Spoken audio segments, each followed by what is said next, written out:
Takže čaute bikery, dneska tu máme vrelú vzácnu návštevu z Čiech. Petr, zástupca White značky pre český a slovenský trh.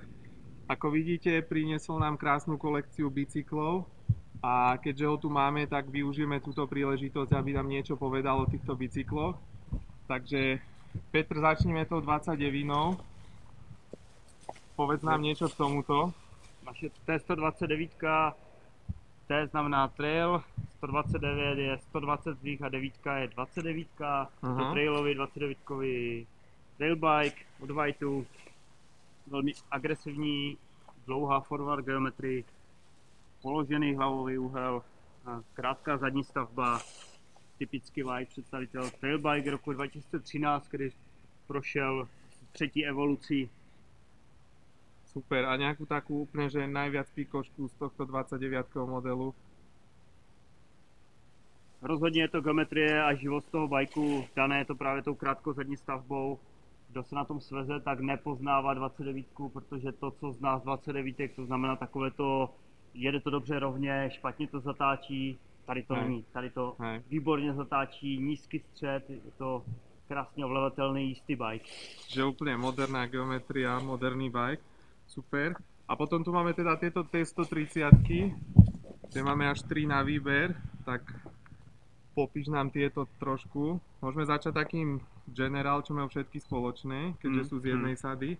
Řada T trail, teď už je to trail enduro, jsou to 27, 27,5, průměr kol, bajky, T130 znamená 130 zdvih.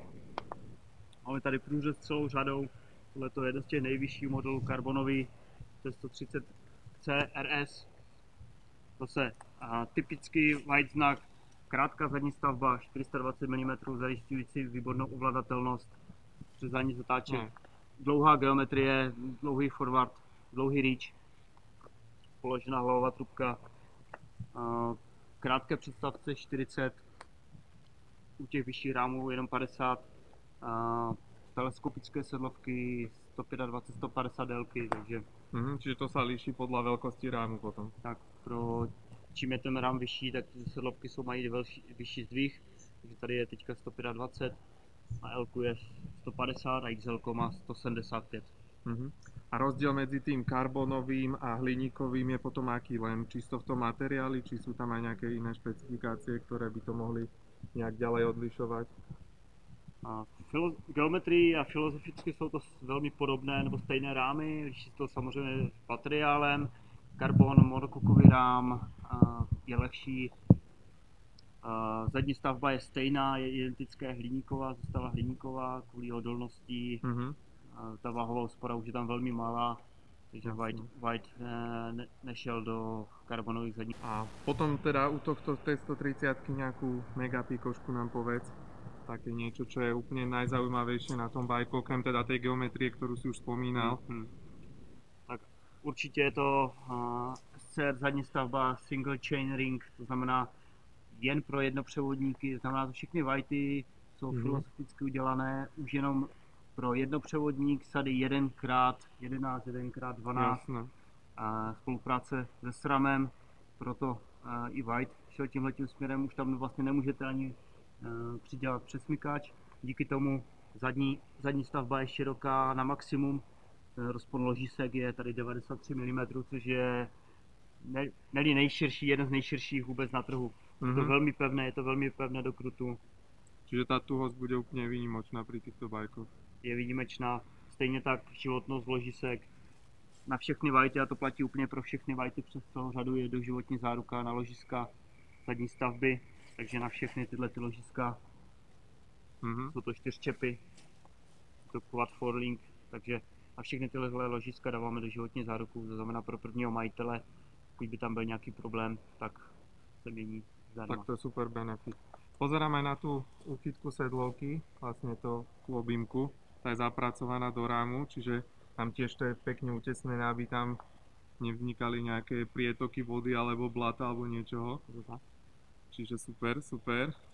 White je anglická firma posedlá utěsněním rámu a možností jezdit ve špatném počasí, to znamená zatěsnění rámu je maximální, těsnici, kroužky na kolem sedlové trubky, intergrip, to znamená stahování rámu, tak aby rám nemusel být nařezaný, gumové utěsnění vstupu boudenu. Hej, to som si všimol.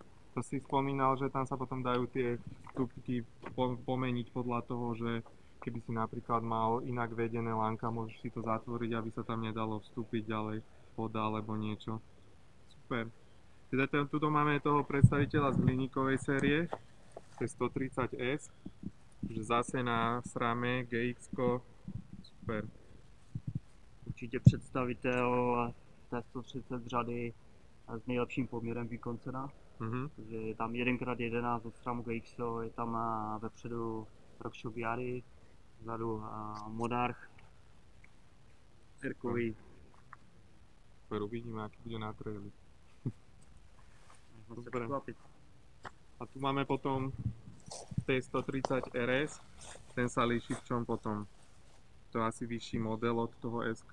Je to nejvyšší hliníkový model, který tentokrát je osazený na Shimanu a Foxu, což je pro White relativně nezvyklá kombinace. Díky tomu, že spolupracuje hlavně se SRAMem a RockShoxem. Ale je tady nová kazeta XT 1146 s velkým rozsahem, raceface kliky, turbíny a Foxka, Wilice Fox a performance řady 34 průměr nohou. Jasno, však niektorí zákazníci chcú čisto Shimano, takže pre nich bude tento model ako ušitý. White používá svoje kola, svoje vyplety, takže na většině kol najdete plných 32 drátů kvůli pevnosti, špice průměru 2 a všechny niple jsou ne hliníkové, ale moslzné. Tak to je super.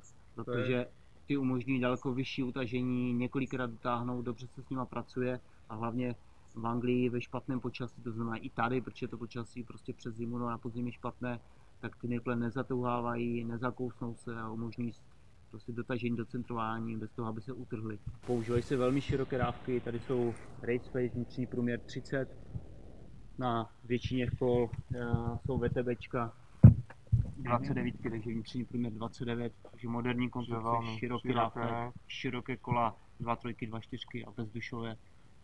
Možnost má přijít na bezdušové, to znamená bezdušové obutí. Čiže bezdušové už spravíte priamo vy pre zákazníka, keby chcel. Zákazník u nás se může rozhodnout, buď duší nebo bez duší a my přímo mu to připravíme už na kmelu. Dobre, díky Peťo.